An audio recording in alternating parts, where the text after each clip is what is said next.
Aloha. Saturday, March 18th, 2023. By the way, there's 2 million homeless cats in Hawaii. I feed a handful of them every day. All the street cats on my street were fed and accounted for today, except for little Ginger, who apparently got locked in one of the warehouse buildings on Friday afternoon.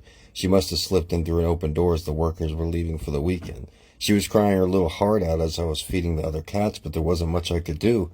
It's a holiday weekend and there's nobody there to let her out. It was kind of an uneasy vibe when I first went downstairs at 4 a.m. because a lot of the people that were outside, they were still enjoying their St. Patrick's Day from the night before. Most people don't know a thing about St. Patrick, but it's still one of the busiest drinking days of the year.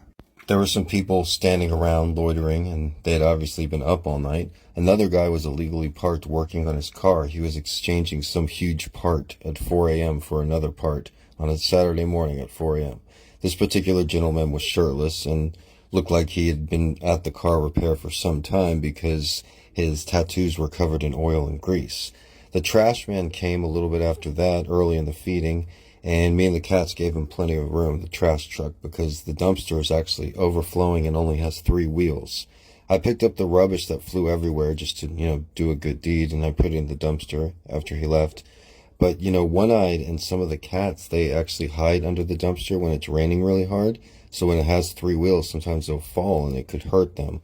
But I suppose these street cats have other things to worry about than falling dumpsters. I lost another can opener. I didn't bring any tuna today because of that reason. It was a very nice can opener, too. I set it down for 1 second at the last station, Danger Zone, and I turned my back to feed a cat. When I turned back around, it was gone. It sucks losing a can opener, but it's more worrisome knowing that somebody is watching in the shadows, somebody that I don't know.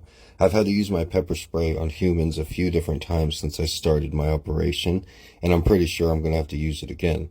Some people mock the protective clothing that I wear, but to tell you the truth, my continued existence is much more important than any mockery. I've been feeding these street cats every day for almost 4 years now, and they're doing so much better than they were when I first got here. I've found over a dozen of them homes, and I've taken in many myself.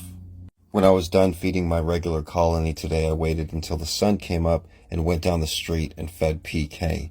PK misses Kirk. She's doing okay. She was really scared, and somebody had thrown away her water bowl, intentionally, obviously. PK was actually scared and wouldn't come near me at first. Then I opened a can of food, and she let me pet her for a little bit. She's out there all by herself, and usually on the weekends and holidays, she just has me to feed her 1 meal a day. And now that I think of it, yesterday being a holiday, St. Patrick's Day, her regular feeder may have not even came into work. So today's meal that she gobbled up so quickly may have been her only meal in a couple days. I know her old friend Kirk is very happy and very grateful to be inside. The look in his eyes have totally changed. He has a totally new demeanor, and I'm really happy for what I've done for him. I'm really happy for what I've done with all these cats, and it takes money, though, and it takes energy. I have the energy. I don't necessarily have the money. But I appreciate you guys watching the live stream, 4:20 a.m. Hawaii Standard Time. Have a great day.